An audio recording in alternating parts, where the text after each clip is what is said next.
okay? Yeah. Thank you. All right, and thank you for coming, everybody.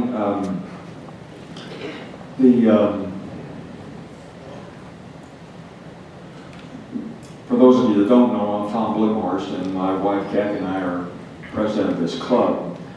And shortly after Charlie Kirk's assassination, our board of directors decided to transition our club from a pachyderm club to a Turning Point active club. And we're in the process of getting that done.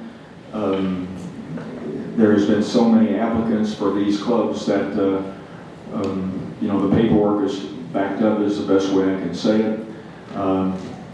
They don't just let anybody be a club. I mean, they vet us, they screen us, and to make sure we're a legitimate grassroots movement club. And that's going to happen for us, and it just takes time. Many of you have been used to paying dues to our pachyderm club, and you've asked to pay your dues, and I have told you for several months now, just let's wait and see till this transition happens. It will be an official Turning Point club, active club, within the next few weeks, I'm hoping. The one thing I might say is, first of all, I've got to say, we've got to always remember that Paul Thompson and his wife Kim provide the movie theater for us. They allow us to use this movie theater to meet on a once-a-month basis. They provide the soda pop and popcorn.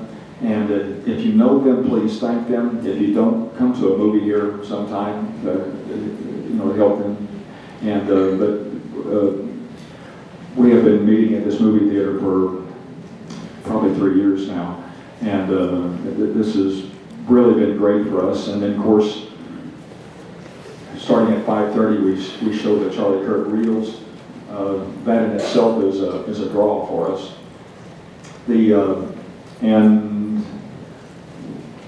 We decided to put a Turning Point USA float in our parades, so we have been in 3 parades this fall already, Slater, 2 in Marshall, and this has been a very enjoyable experience. It makes you feel like you're actually participating in a movement, and we're going to have a float in the parade, the Christmas parade here, December 6th, and we would encourage any of you that would like to be a part of that to join us. You can walk or you can ride, and this is a picture of the float, and you can see how it'd be hard to not know that's a Charlie Kirk issue.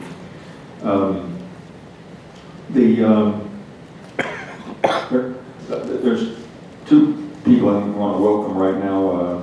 Harry and Loretta Carroll are here. They're in the back, and they're old friends of my wife and I, and this is their first time coming. That's why I wanted to comment about that.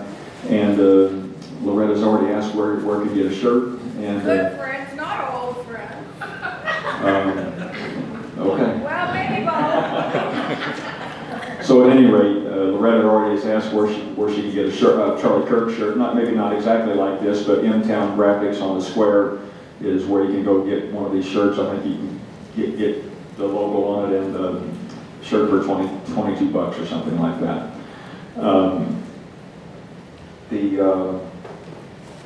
Our board of directors works very hard to get speakers every month that provide good information for us, information as a grassroots movement that is based upon facts and truth and logic and common sense. We've had a good run this whole year of great speakers. Tonight will be no exception. And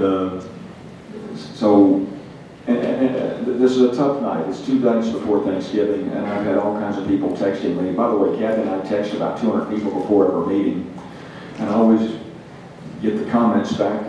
My truck is stuck in the field. I've got company here for Thanksgiving. I'm sick with the cold, and so it makes me think nobody's going to show up. Well, we got a nice crowd tonight, so I'm really, truly, truly grateful for all of you that come, and I'm speaking on behalf of our board of directors when I say that.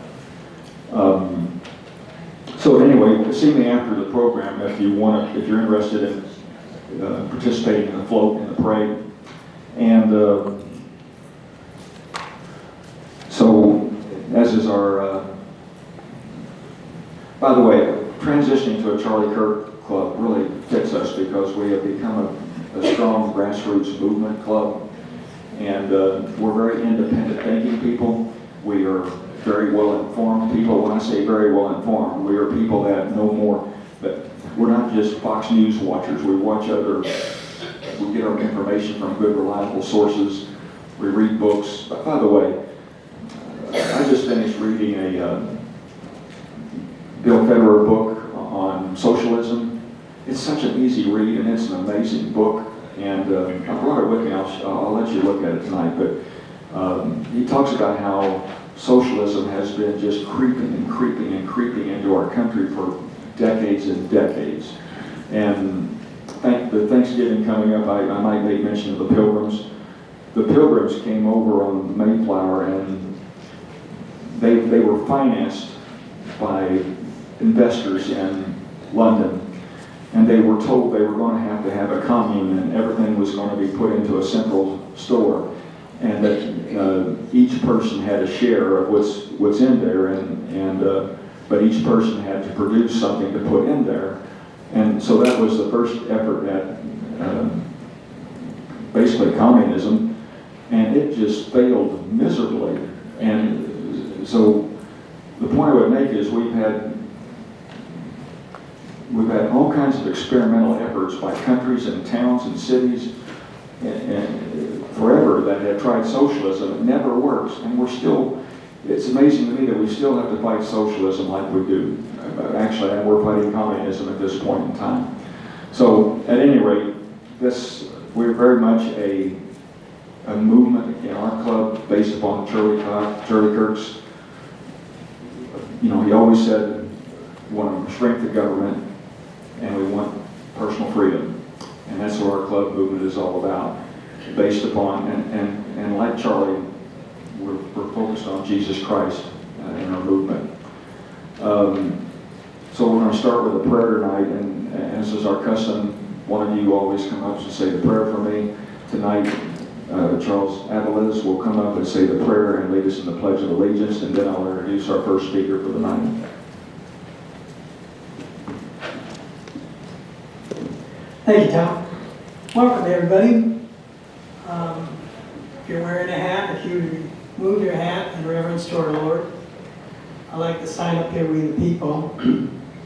I'm sure our Savior likes it too. He likes people. So dear Heavenly Father, we the people come before you this evening, asking for your guidance and your wisdom. May you guide the words of our speaker, Dusty Blue, as he informs and inspires us to hear your message through the information he is sharing with us this evening. In Jesus' name we pray. Amen. Okay, so for the Pledge of Allegiance, I would like people that have served our country in the military to stand first. If you could stand first if you have served our country in the military. Thank you so much for your service to our country. If you are a first responder, could you also stand? Okay, and the rest of you can now stand then, please. When we say the Pledge of Allegiance, we want to put special emphasis on and to the Republic, because it's only as a republic that we have the freedoms we have in this nation. In a democracy, 51% have 100% control of the other 49%. That would never be good. I pledge allegiance to the flag of the United States of America and to the republic for which it stands, one nation, under God, indivisible, with liberty and justice for all. You can be seated. Thank you, Charles. Our first speaker tonight is somebody that I just found out about 2 weeks ago, I think, maybe 3. And her name is Kelly Gurman from Carrollton. And basically, she's an advocate for children. I've understand that she goes down to Jefferson City a lot to try to speak to our legislators. She goes there as a concerned citizen, and I think what troubles her is she doesn't feel like they have as much concern as she does. So Kelly, can you come on forward, please?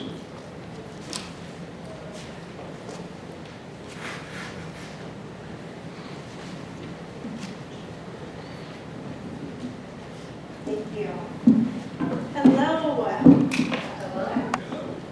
Now, I'm going to kind of tell you about how I got started in this, and I'm going to ramble about my personal story. And you're probably going to wonder, what in the world does this have to do with me?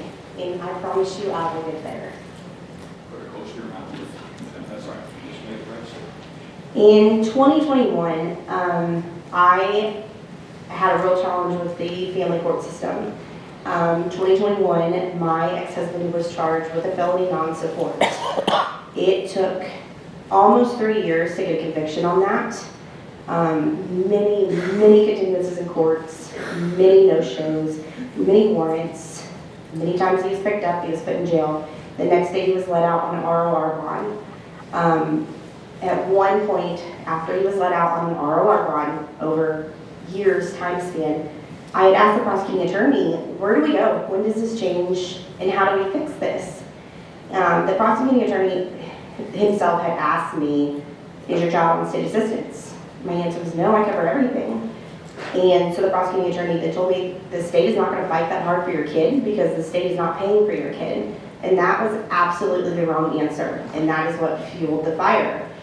After almost 3 years, we got a conviction placed on supervised probation. So the question came up, what happens when he misses a payment? Well, that's a probation violation. We act from there, right? No, that's not the case. So first missed payment, it was reported. Well, now it needs to be 3. So after the 4th missed payment, well, it had to be 3 consecutive payments. So the prosecuting attorney's office even had reached out to the probationer's office to let them know, never let him reach that 3-month consecutive threshold. I really started questioning. I really started digging into things, numbers. How does this affect everybody across the state? And I promise you it does, because for every parent who is fighting the family courts, there is so many more that are being forgotten. How many single parents that are being forgotten by the family courts? How many of them are TANF? How many of them are Section 8? HUD, child care subsidies, all that is taxpayer funded. That's how it affects everybody. You would never ever think to look into this if you don't have a direct line to the family court system, but really you do. I mean, there's millions of dollars going out for all these government assisted programs, and it's a waste. If we can have accountability where it needs to be, and we can really cut back on some of that stuff.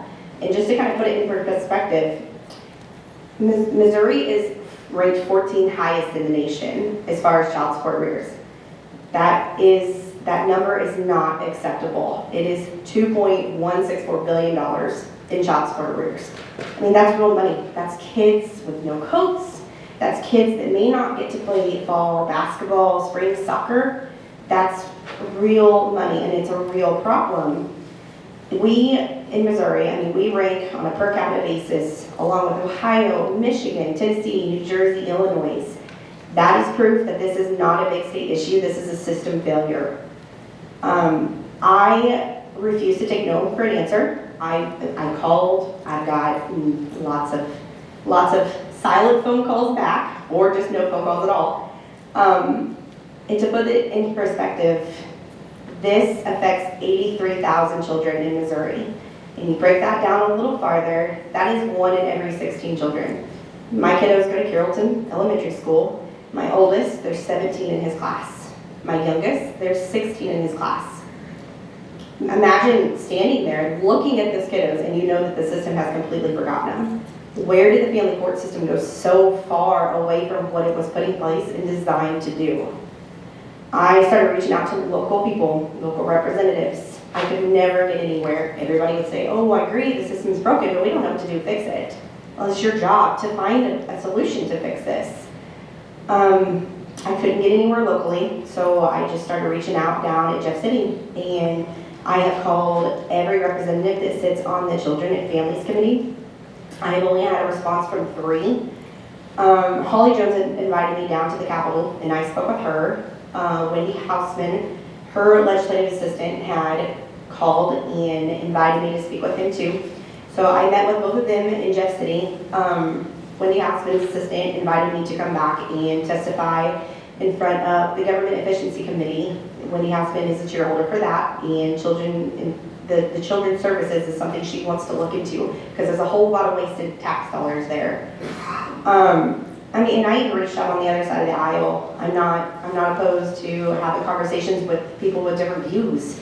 There is currently somebody that sits in the committee now that has introduced House Bill 281 establishing child support that starts 6 weeks after conception. We're putting our cart a little bit ahead of the horse here if we're not going to enforce accountability outside of the womb as it is. I mean, when I was told, well, you know, you're kind of on your own, you know, at least you get a little bit here and there or something else, try telling that to your utility company. Send them a partial payment and see where you get next month. Currently in the state of Missouri, they accept a $1 payment as a child support payment for a child. You're good. There's no repercussions for that. There's no accountability for that. That's not acceptable.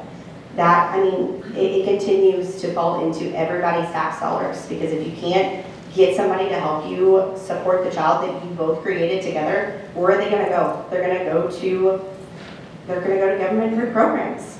Those programs are, in my opinion, they're there for a hand up, not a long-term handout. So if we start holding these people accountable, maybe we can start cutting back on that kind of stuff. I have worked really hard, did a whole lot of research, putting together programs or ways to open up a avenue of how we can reform a system. And I have presented that down in Jeff City to both Wendy and Holly. I really hope that they can go somewhere with this. A lot of people say, well, you know, what do we got to do? Throw them in jail? They can't pay if they're in jail. Well, you're right. They cannot sometimes, but they're not in jail. They're still not paying. But it is interesting, you know, for an inmate to sit idle in jail. It's about $10,000 a year of your tax dollars. For them to sit in the county jail, it's even higher, and their jails are constantly asking for more money. Callaway County, they have a work release program for non-violent offenders. They charge their inmates $40 a day to help cover their room and board. $20 a day goes towards restitution, arrears, that kind of thing. I don't see why we cannot start implementing that across the state. There's no reason Missouri should be ranked 14th highest in the nation. It comes down to, you hear a lot of the word discretion. Well, it's up to the discretion of the judge. It's up to the discretion of the prosecuting attorney. And I want to leave it with Charles Pratt in 1765. The discretion of a judge is the law of tyrants. And John Adams strongly agreed with that wording. He repeated it and he endorsed the idea in his writings. Adams argued that when you leave justice up to personal discretion, the law stops being the law and becomes nothing but arbitrary power. If you kind of think about that, it makes sense. It's really important to hold people's feet to the fire. Accountability across the board, whether it starts at the top and works its way to the bottom. It's a simple thing that we teach our children, but yet we seem to have none of that in government or the judicial system. So, thank you.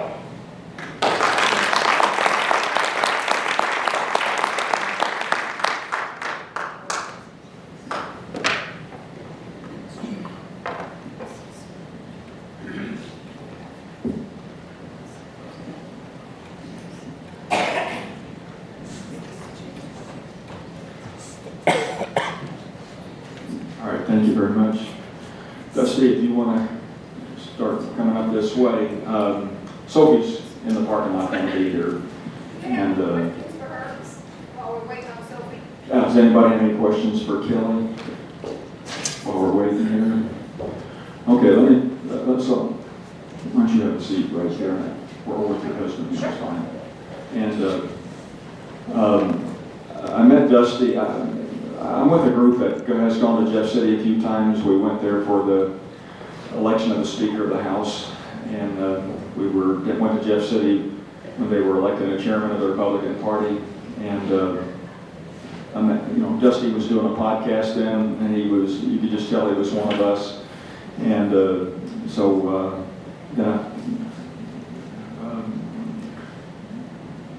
I talked to Dusty. I saw him at a meeting about a month ago, and I asked him to come speak. Dusty said he would.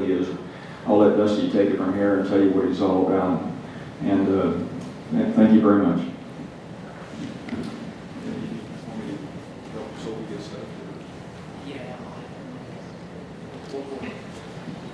Well, good evening. Thank you guys for coming out tonight. Before I get too far in, I got a couple things. I wanted to introduce myself, kind of give you guys a little bit of background of who I am, where I come from. And before I do that, I want to give a shout out to each and every one of you guys for showing up here 2 days before Thanksgiving. So give yourself a round of applause. And the Blomquist and the folks that gave us this building to come and continue on pushing the message of freedom across the state. So Sophie just walked in, so if you guys give me just a moment, I think she's probably got a mic for me and then I can carry on.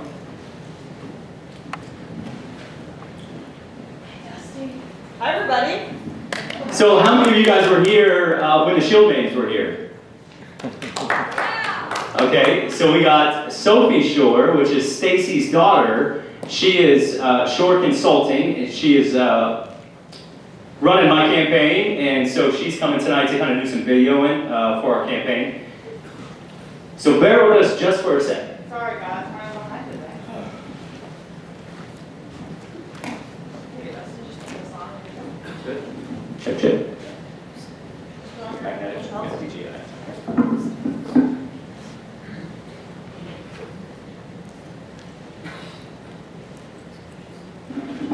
Okay, so I wanted to give a little bit of background to who I am, and then after that, I just kind of want to open it up for you guys to ask me questions. I am, like I said, Dusty Blue, born and raised right here in the great state of Missouri.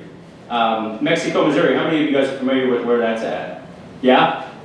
Okay, well, it's about 2,000 miles from here. I just came across the border last night, so don't hold that against me, right? We got a lot of challenges in Missouri. I think we can all agree to that, or we wouldn't be here, right? I'm not a politician. I came from very humble beginnings, from abject poverty. My mom, my stepdad, they were heavily involved in reliance upon government assistance, food stamps, welfare, public housing. I've seen my fair share of challenges, and it wasn't my younger child, I guess teenage years, that I realized that this wasn't the life that I wanted for myself. So I decided to jump out into the construction industry, where I started working with my hands in the roofing industry, in a local roofing company, where I started nailing shingles with my hands. And from there, a few years later, it got hot up there, right? Whoever's been on top of a roof. Just a few years later, I decided I wanted to serve my country. I had two dreams as a child. I wanted to serve my country, and I'll tell you about the other one in a minute. So a few years later, I joined the United States Army, where I proudly served with the 101st Airborne Division. It's also, thank you, it's also where I met my beautiful wife. She's with me tonight. Hey, would you stand up? Her name is Jenna, and we have two beautiful children. My daughter, her name is Lana, 19 years old. My son, Landon, he's 11. Upon my honorable discharge, my wife and I, we moved back home to Mexico, where we launched our first construction business, and we built it. A couple of years later, I wanted to pursue my childhood dream of becoming a professional helicopter pilot. So my wife and I, we sold the business. We moved across the country, where I again achieved that goal, became a professional helicopter pilot, before coming back and working in Kansas City for Johnny Rollins, if you guys know him. Yeah, Chopper 9 News. I handled all of his commercial operations out of KC Copters. So I don't know if you guys ever been downtown and been on a helicopter ride, but good chance I probably flew you about 10 years ago. Maybe a little less than that. But in any case, there's a lot of struggles in the aviation industry. And one of those being you travel a lot and the pay is inconsistent. So it was at that time we knew the Lord was calling us back home to our hometown of Mexico, where my wife and I decided to put my dreams, what I thought I wanted to do, put those on hold and move back home. So my wife and I, we moved back home in 2016, and that's where we launched our current construction company that we have today, and it's been going strong ever since. And it was at that time when I knew that the Lord, and once we started going to church consistently and regularly again, it's when I knew that my way never works, but the Lord is always correct. And His timing is always perfect if we just listen to Him and what He would have us to do. And try to ignore our own wants and desires, because we all know how they end every single time. So how did I end up here? I think many of you guys may ask. I don't know, I ask myself that question all the time, right? I think Sophie asked me that question all the time. You know, as time's progressed over the last several years, I want to go back and just kind of outline our last 7 years, right? So we have our current leadership in the Senate and the House right now. I just like to go back to the last 7 years, and the first thing I like to point to is our Constitution. I don't know how familiar you guys are with our Constitution and how many things have been enshrined into it in the last 7 years. We've had medical marijuana, recreational marijuana, we've had gambling, Medicaid Expansion Act, Amendment 3, abortion up until the time of viability, transgender surgeries, all done taxpayer funded.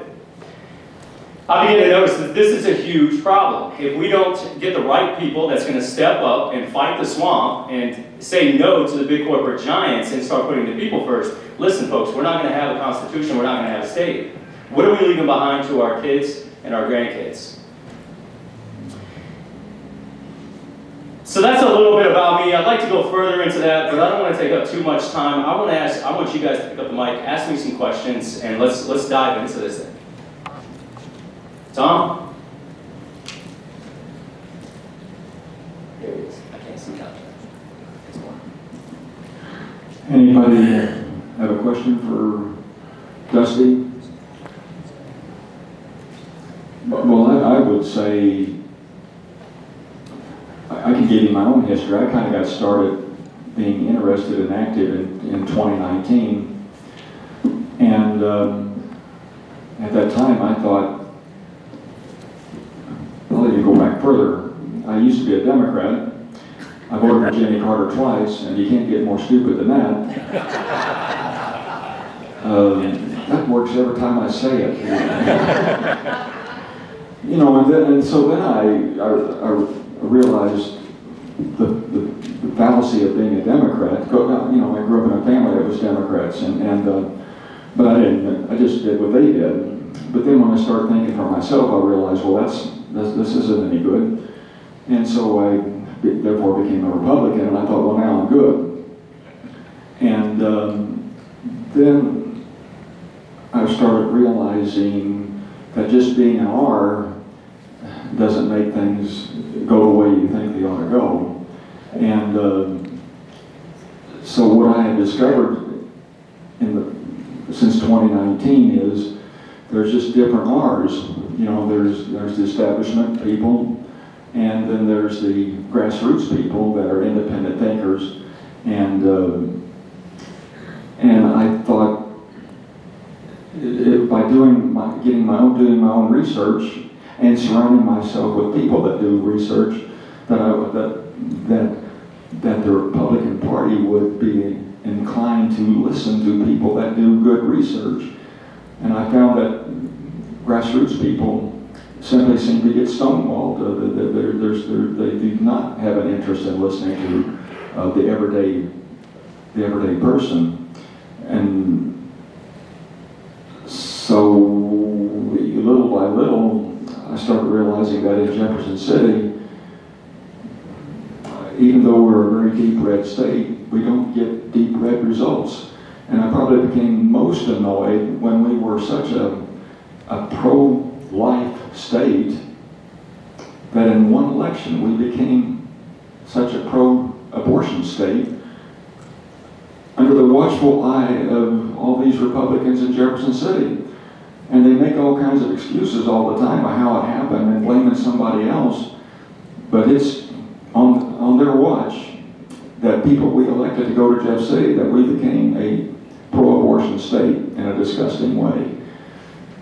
Can you comment on what Yeah, so I mean, we took the majority in 2003. The Republicans took the majority in the House and the Senate in 2003.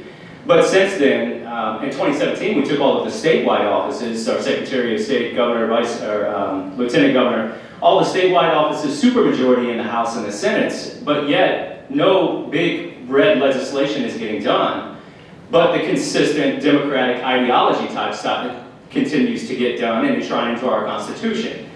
And so that's became this trend over the last 7 years and even before that. And we've got to get the right people elected because, in my opinion, I think what we're seeing is our legislatures in the House and the Senate have sold out. Have sold out to the establishment, have sold out to these big corporate giants. We can look at SB 3, right? Senate Bill 3. Show of hands, who's familiar with SB 3? Okay, few, right? So that was the big stadium bailouts, Kansas City Chiefs and the Royals, right? So as the story I'm told, Kansas had came to the Chiefs and the Royals and made them a deal. I don't know that I've ever seen that deal or anyone else has, but in any case, that was the story that happened. So Kehoe, he decided to hold a special session to bring the legislature back in to now counter a deal so that we can keep the Chiefs and the Royals in Missouri. So within that deal, they came to the conclusion, a couple things in that bill. One is that they would give them $50 billion over the next 30 years, which is a $1.5 billion bailout, right?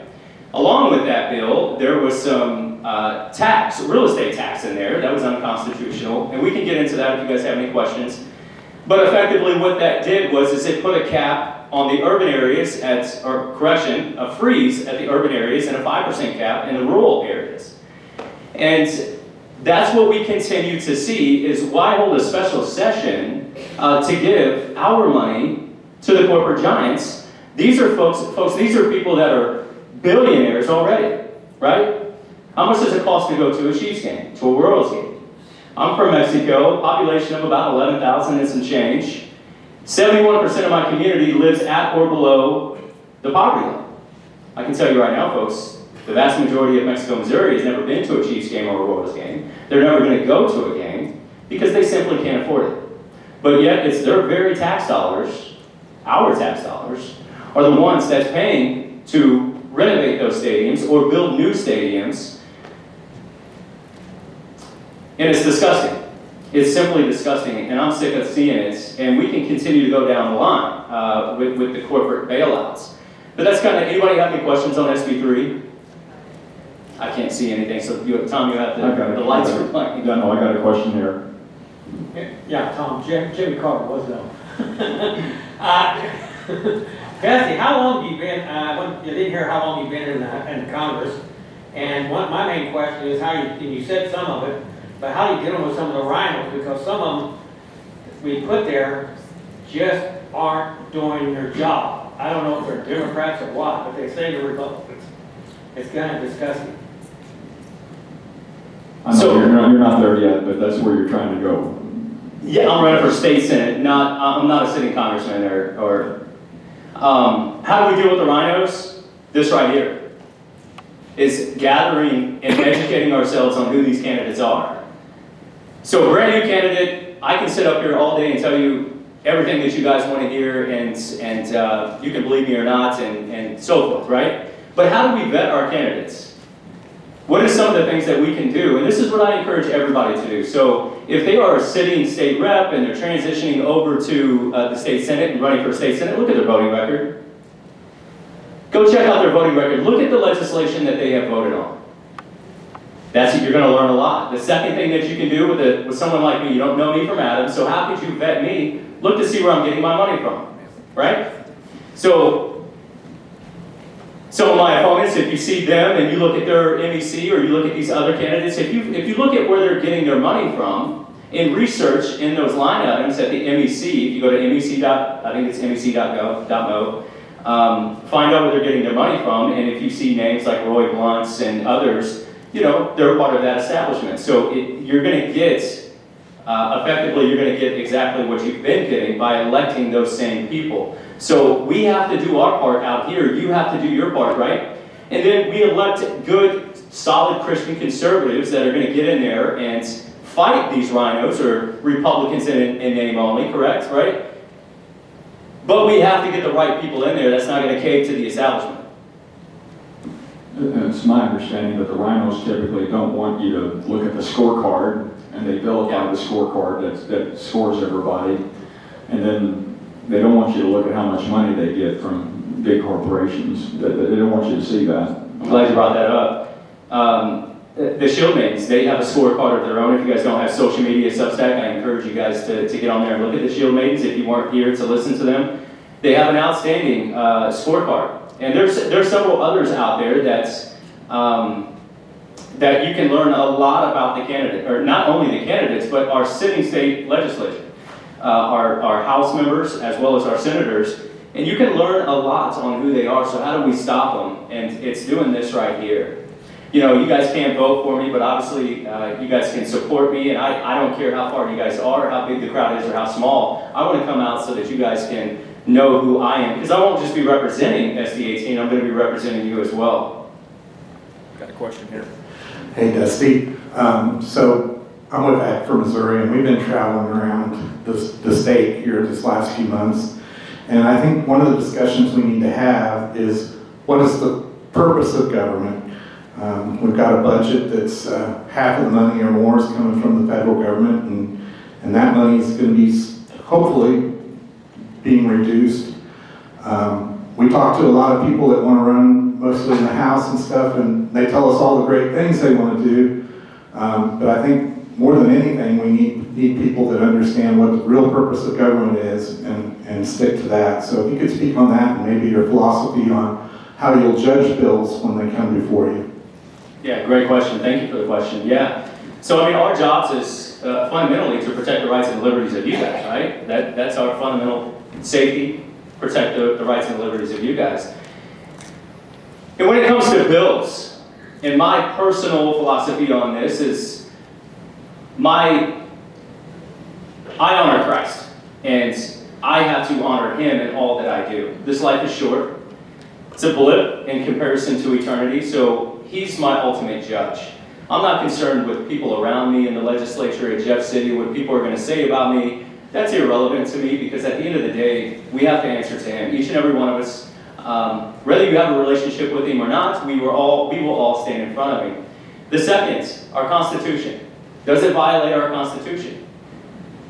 And I think that's what, in large, that's what our legislatures have forgotten about. Is our Constitution, or lazy, don't feel like looking at it, or simply, worst case, they just simply ignore it. And a lot of times, that's what we're finding out, is that they're just simply ignored. And we can point to several different bills, SB3 being one, right?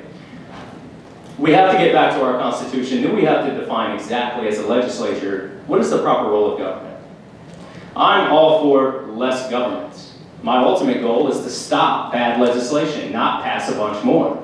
That is my ultimate goal. Is a friend of mine, Bill Igo, he said he was a goalie. He told me the story, so he's like, here we go. You know, we need goalies in our legislature to stop the bad legislation. Because the stuff that they're pushing through now is harming us, it's harming our kids, and it's going to continue to harm our grandkids for generations if we don't rein it in now. So, answer into Christ. Let's get back to our Constitution. And what is that proper role of government? I'm all for small government, but at the same time, there is a proper role. And especially when it comes to these rural communities across our states. I have 14 counties in SD18. And the vast majority of them are small, rural communities. And a lot of times, what may fit there may not fit somewhere else. So that's where we have to go back to our Constitution. We have to open up that channel of communication with our constituents within our district. And we don't see that. We don't see, go ahead, Tom. Okay, I've got a question here, but what I have learned over the years is that the value Bill Igo was in the Senate, and he had a few others that were with him that could really do an effective job of stopping bad legislation, and we just need as many good, solid Christian conservatives as we can get to get elected, to fill that role, to do that role of being the goalie that keeps bad legislation from happening. I got a question here.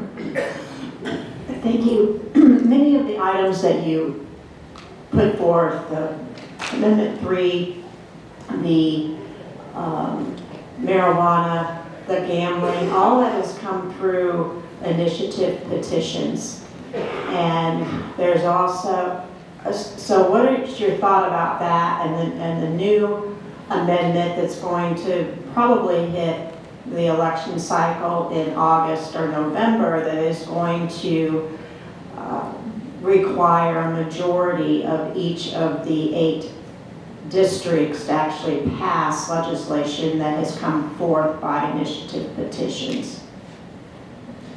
Yes, you're exactly right. So all of those things that have been enshrined into our Constitution has came through by means of IP, right? And so we've been in desperate need of reform of IP for years. Just this past legislative session, we just saw IP, well, not even a legislative session, just recently we saw IP, this reform bill of 8 out of the 8 congressional districts. How many of you guys are familiar with IP? Some of you guys, okay. Initiative petition process is how the people or our legislature can put an amendment and or statutorily into a... Dusty, could you explain it in a Yeah. way that a third grader can understand it? Sure. Okay. So initiative petition process. So if you wanted to go and amend our Constitution, for whatever you want. I'm sorry. As a citizen. Yeah. As a citizen, if you wanted to go and amend your Constitution, you would have to petition, go to Secretary of State. There would be a signature requirement that you would have to get. If you meet that threshold of that signature requirement, then it gets a title and then it goes on the ballot for the people to vote on. So what we currently see right now, in order to amend our Constitution through the citizen, is a 50% plus one single vote, that amendment passes, and it's enshrined into our Constitution. That's effectively how they got medical marijuana, recreational marijuana, and all of the other amendments that are in our Constitution. And so we need reform on that. And IGO and the Freedom Caucus and others, 2 years ago, I believe it was 2 years ago now, somebody correct me if I'm wrong, but they put forth an IP reform. You guys probably heard about this big dysfunction that was happening a couple years ago when IGO was in the Senate and Cindy O'Loughlin was the floor leader. She was taking away their parking places, threatening to kick them out of their offices because she was blaming it on them that they were holding up the Senate of getting things done, as she calls it, in the Senate. But the only thing that they were trying to do was get IP reform passed because we knew Amendment 3 was going to hit the ballot. So they were trying to prevent Amendment 3 from ever happening, but we all see hindsight's 2020 what we're looking at now. It's already done, the damage has been done. And so I want to go further into that, but I'll come back to that, this HJR 73, we can go into that, of what's coming on there. But IP reform, the one that's passed now is 8 out of the 8 congressional districts, meaning a majority out of 8 congressional districts plus 50% plus one vote. That's what's going to be on the ballot, whether it's August or November of next year, if it doesn't get struck down. It's not here yet, so. But in any case, we do need IP reform. That's one of the main things that's on my platform is protect the unborn. If we would have had initiative petition reform done prior to Amendment 3, then we wouldn't have Amendment 3 enshrined into our Constitution. Should have been done years ago. The biggest question I ask is why did it take till now to get it done? We all have our speculations on that, but nevertheless, it's, go ahead, Tom. Why do you think it took that long? I mean, tell us what you think. Well, I think,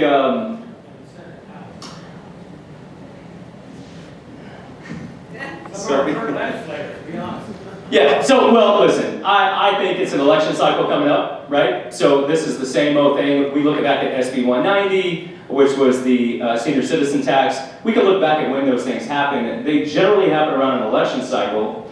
They try to do something good, what appears to be good on the surface, but once you dig in, it actually harms us. And so I think it's just a matter of playing political games, again, trying to tell us what we want to hear, trying to pass things that they think that we need that are truly harming us. Hi, Dusty. Thanks for commenting. Yeah. About that HJR 73. I don't know if this is the answer, but I don't think they did IP reform back in the day when it was opportune time to do it, because both sides want an issue. They have to have an issue. The pro-life has to have the issue, and the pro-choice people have to have the issue. So that if you don't have an issue, then they can't fundraise, they can't make money, they can't keep their agenda going. So they don't want to resolve it. They don't want IP reform. Yep. And that's why it never happened. But that was just a comment. What do you see coming down December 1st for the bills that are going to be refiled? Have you got any insight on that? I don't. The only thing I'll say is buckle up. I don't. I don't even want to speculate. I think it's going to be a bumpy ride this next legislative session. The only thing we can do is continue to pray, and that some of these legislatures, all of them, would actually begin to listen to our Creator instead of their big special interest groups and so forth. You know, but yes, I don't know, but I would say buckle up. Yeah, one of our main problems is Jackson County, St. Louis County, and trying to fight against Springfield and all the massive togetherness they have when they vote for these crazy things. Do you see enough of the small towns? I mean, because if we voted enough in numbers, if everyone would vote, we could kind of counteract the metro areas. That's a big problem too. There's a lot of money there. I mean, the stadiums are a prime example, and the poll that they have is affecting all the senators and congressmen across our state, which is mostly rural. I mean, our own state senator here advocated for it strongly. And so, I mean, what do you see enough growing that that you're going to have some kind of effect in it? Can you emphasize on that question? Yeah, like what we're doing here. Are you speaking in other areas? Are you seeing enough interest generating that we can have a shot at it? Because as it is, the machine in those metro areas is enormous, and you see it at Jeff City. Those guys are from all over the state, but they all speak the same language, and they go down there, and if they haven't spoken, they will learn it real quick. And so we're really fighting a machine, and I don't know how you throw enough rocks in there to have any effect. Well, it's certainly going to be a collective effort, right? So I can't do it alone. Nobody up here that says they can, we can't, right? It's going to take a collective effort. I like to go back to just over the last few years. I mean, these groups didn't exist, right? So we see Act for Missouri, many others that have formed online, and you know, it's going to take our groups like this that continue to multiply and continue to spread the message on social media to their friends, to their family, even if they don't have social media, to get behind the candidates that they feel the Lord is pulling them towards, right? And that's how we create change, and that's how we effectively change Jefferson City, is by continuing to vet our candidates, to get behind the people. If we are going to, even if you can't vote for someone, you need to at least support them in any way that you can. And I say that everywhere I go. Whether that be volunteering, whether that be donating to that particular candidate, whether that be spreading the message, whether that be delivering signage or whatever you can do to help that candidate, it's gonna take a collective effort. You know, we didn't have this a few years ago, and we're seeing this huge uptick and this awakening happening across the state, across this country. And we have to continue to do that and not let up, because that's exactly what the establishment wants us to do. You know, I think we have a huge fight against the Democrats, but we know who we're fighting with them. And with the Republicans, we're often deceived of who they are. And over the last few years, because of groups like Shield Maiden, Act for Missouri, and others, even my own podcast that I had, you know, was wakening the people up to get educated on who and what we're up against. And I think that's significant, and we have to keep pushing forward. and just, we don't want to get lazy, right? You don't want to think, oh yeah, this person's going to win it, or, we want to push all the way up until the very end. And so I encourage you guys to do that tonight. And you're doing it already, but I encourage you to keep doing it. And if you have questions to a candidate, reach out to them. And if they're not willing to meet with you or have a conversation with you, then that should probably tell you a lot as well. I hope I answered your question. The problem I see is I just don't feel smart enough to know what to think about Jeff City, but I always get told, just trust us, we know how to do this, we know what we're doing, and I guess my frustration is we still get bad results. You know what I'm talking about? Yeah. They just keep selling us this thing. This is just the way it is done, and so quit asking questions. And that gets annoying to people like this that's in this room. That makes sense? Yes, 1,000%. So a couple of years ago, I sat on our central committee in Audrain County, and I actually chaired the legislative district 43 in Audrain County as well. And a couple of years ago, when IP reform was that big thing was happening in Jeff City, and so Cindy O'Loughlin's my senator, and I went to her and said, "Hey, you need to push forward IP reform." I'm going to be honest with everybody. I voted for her, had a decent relationship with her at one point, but then after we went to her with IP reform, I personally did, along with our committee.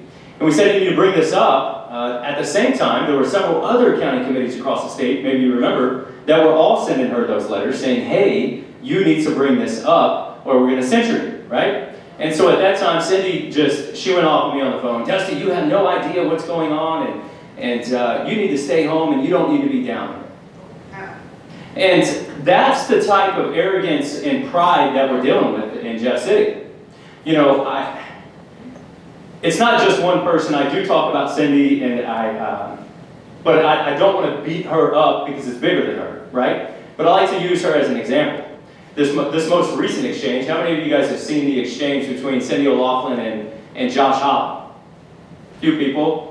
Well, Josh Hawley was asking questions about the electric companies and the big bailouts that were happening, right? And with SB 4, Senate Bill 4.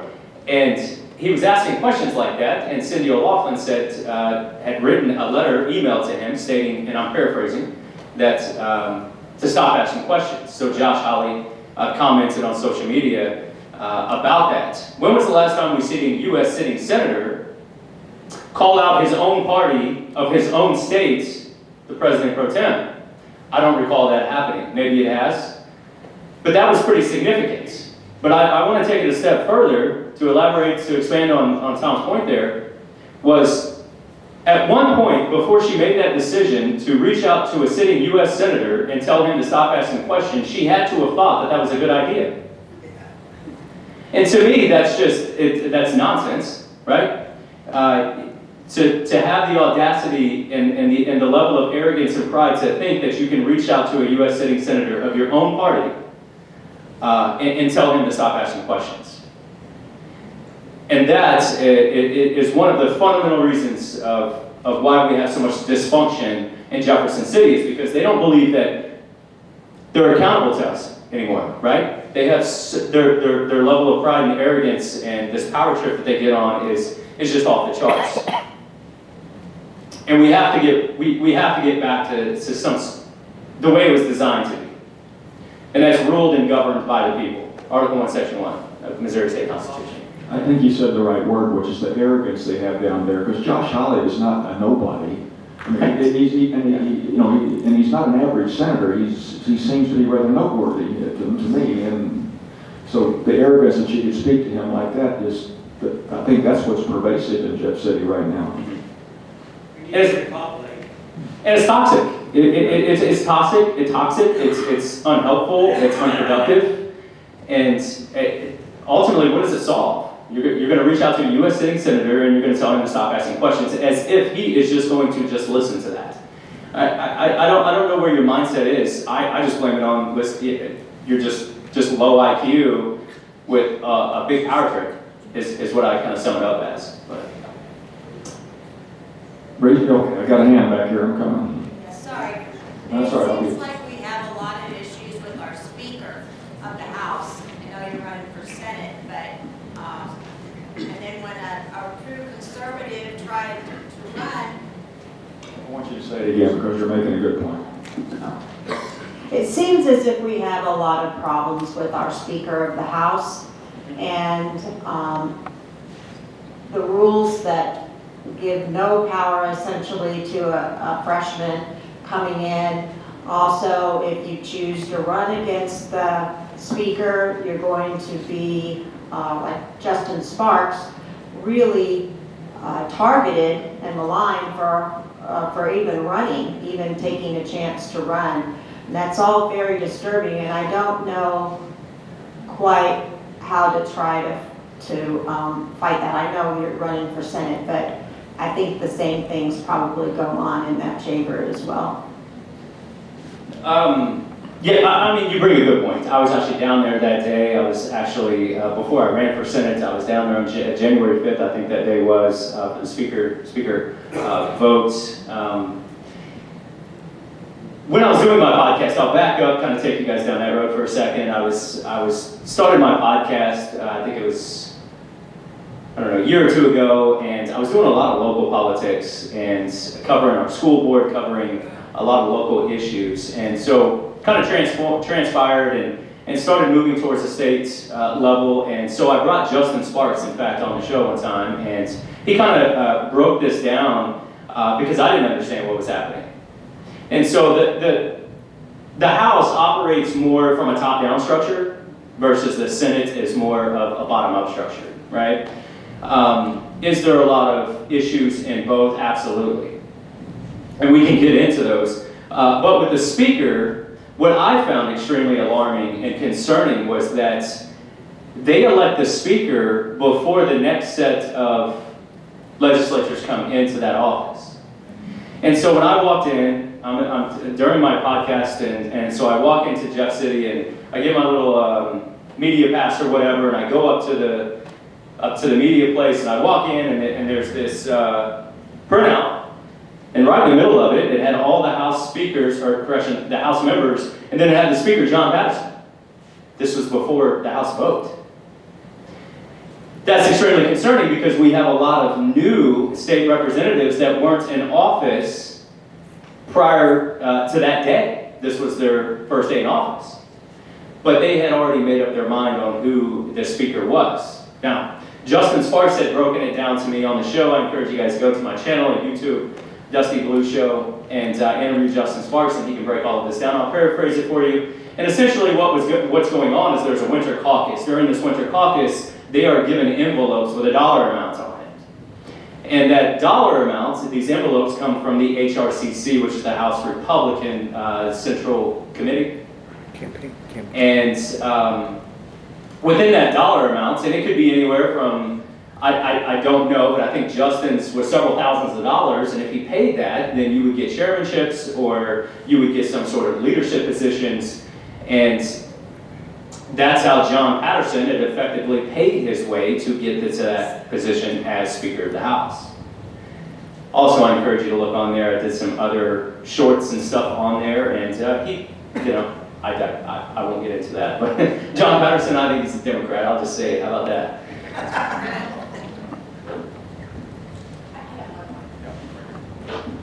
I just wanted people to be aware that there are a lot of petitions being circulated right now, and my understanding is we should not be signing any of them.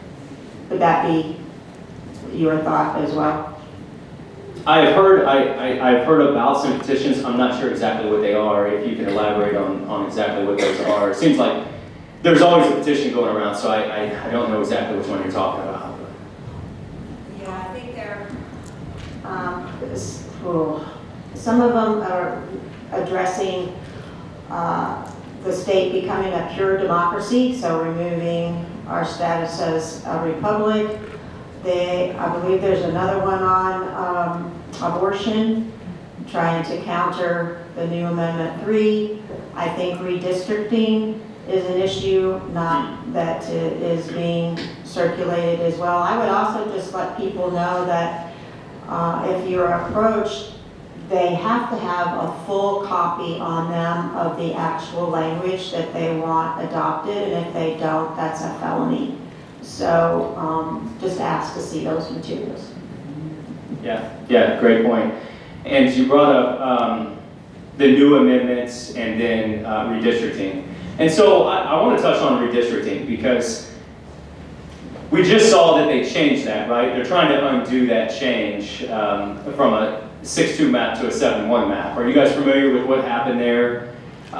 2 years ago, we had, maybe 3 years ago now, a redistricting that happened in the state of Missouri. Through every census, we do that. And that essentially makes up how many, we have 8 congressional districts, so how many congressmen and women are going to go to DC to represent us, right? And that's a direct reflection of how many Republicans, registered Republicans, how many of those turn out to vote. That's essentially how they come up with that without getting into the weeds of that. And so at the time, I was fighting with my state rep, Ken Hayden, along with Cindy O'Loughlin, and saying, hey, why are we pushing forth, why are we giving up a seat to the Democrats? That makes no sense. We're giving them a 6-2 map when it should be a 7-1. Well, Dusty, you don't know what you're talking about. Dusty, that's going to get struck down. Dusty this, Dusty that. But ultimately, we see what happened. Trump got back into office. Trump pushed a mandate down to Kehoe and said, get the map fixed because it shouldn't be a 6-2, right? So essentially, that's effectively what happened. So now we have a 7-1 map that's probably going to be challenged or whatever, but they want to say it's gerrymandering. I disagree with that. I think we're going back and fixing a failure again on this Republican Party. They should have never allowed a seat to be given to the Democrats to begin with. If they were truly representing the people of Missouri, the people of the state, and the Republicans, this is a bright red state, I think the people, bright red, right, should have never given that seat up, and it should have been a 7-1 map to begin with. So we were just going back and fixing an error that should have never happened. So I'm glad you brought that up. And as far as the ballot language, yes, if you're going to sign any petition, I would strongly encourage you to do your research before you ever sign anything. Anybody else? I'll make a comment. Carla Lotus went down to the Speaker of the House election and went there with enthusiasm. We thought we would be welcomed. And my friend Tom and I, we went to our new representative to try to talk to him about John Patterson, that he really is,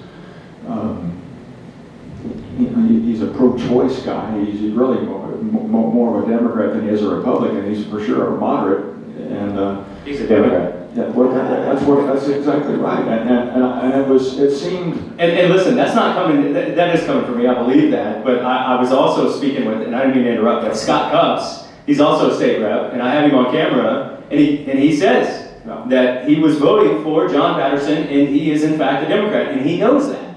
I have it. It's on my YouTube channel. You can go back and watch it. It's Scott Cupps. I was in Jeff City, and I had him on camera and asked him. It was during the speaker. I said, "Are you voting for Patterson or Sparks?" And he said, "Patterson." I said, "Why?" And he said, "Well, because it was already chosen." And I said, "Well, that seems a little wrong, don't you think? We have new members of the House that haven't had the opportunity to vote, and their vote is essentially disenfranchised because of some dollar amount." And I said, furthermore, I said, this guy's I think he's a Democrat. He agreed. And I said, "So why are you voting for him?" He doubled down and said, "Well, it's already been chosen." So anyway, I encourage you to watch it. Sorry to interrupt. Go ahead, Tom. I mean, if you're making the point I was going to make, it's already decided. And our new representative, he finally got so frustrated with Tom and I, he said, "Look, it's already been decided, so we're wasting our time," basically is what he said. And I was thinking, well, how is this the right way to do things? You know, I think in the umpire's manual in a baseball game, the last sentence in the umpire manual is, first and foremost, just get it right. You know what I mean? In other words, that's a common sense statement. It don't matter what rules and regulations are. If they don't make sense, that something's wrong. At the end of the day, you just got to do what seems logically correct. Patterson was not logically correct. No, he paid the most money, and and that's the position he was promised, and he got it. And that's the corruption that we're seeing in Jeff City. And it's not just in the House, it's everywhere. And the only way to change that, again, is to really vet these candidates and to really get behind the ones that are true Christian conservatives that are going to go down there and not sell out. And Repopulate. repopulate. First, we're going to drain that swamp down there. Repopulate the place. Yeah. I got a question over there. I'm coming.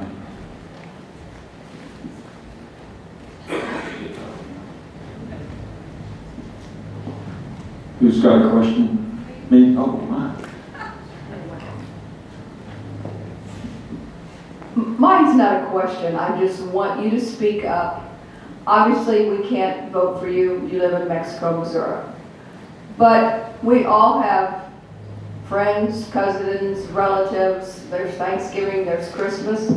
Can you name 20 towns or cities around that you say, these people are going to be voting for me, besides Mexico?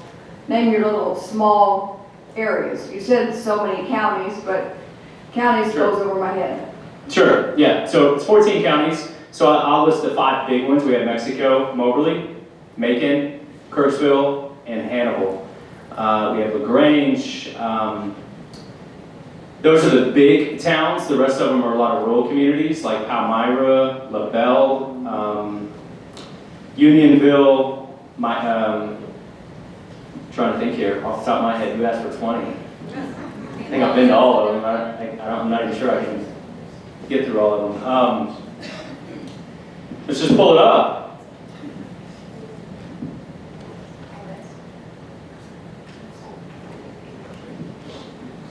Yeah, I can't recall all of the towns.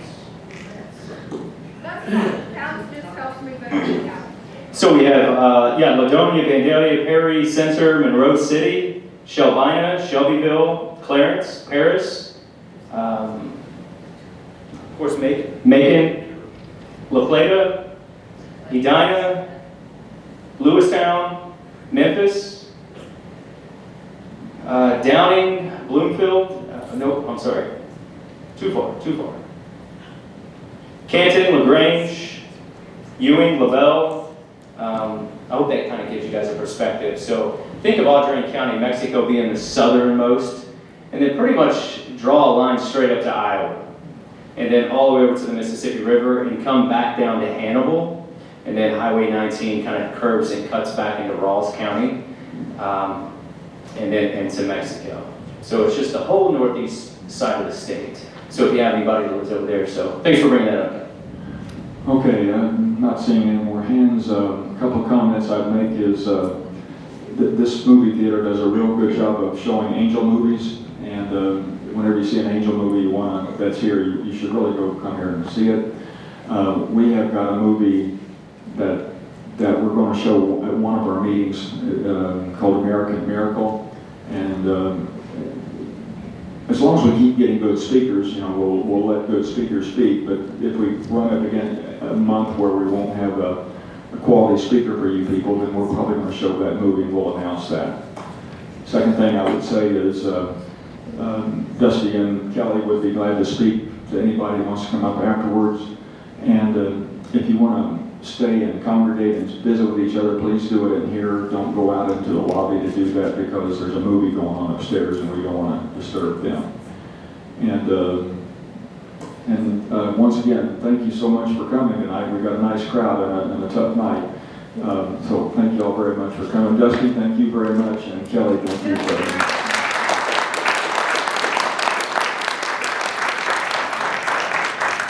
And thank you guys, for everyone that showed up tonight. It's 2 days before Thanksgiving. Thank you guys for showing the effort, putting forth the effort, and coming out to this event, and as you guys do. And thank you to the Blomquist and to the ones the theater owners, thank you for putting this on. I appreciate the invite anytime, and I'd love to come out and chat with you guys. If you guys would like to get in touch with me, please go to, you can catch us on social media, just at Dusty Blue. And we also have palm cards in the lobby. On those is a QR code. You can go to our webpage where you can learn more about us on our platform. Our platform is also posted on the back of our palm cards. You can donate to our campaign if you would like to sign up or have family or friends in my district that would like to sign up to be a volunteer. Please do so. I'd love to have a conversation with you about that. Again, thank you guys for coming out. I wish you guys the best Thanksgiving, safe travels home tonight, and God bless you guys. Thank you.